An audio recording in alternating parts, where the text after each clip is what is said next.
At dahil mainit na yung ating maliit na kaserola, naglagay na tayo ng mantika at ayan.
Pagkatapos naman ay hayaan muna natin siya maluto. Take note lang guys, mahina lang yung apoy.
Ibig sabihin, masarap ang niluto ko. Bye-bye!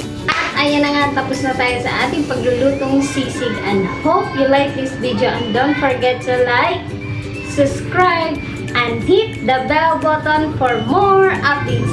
Bye-bye! See you in my next vlog!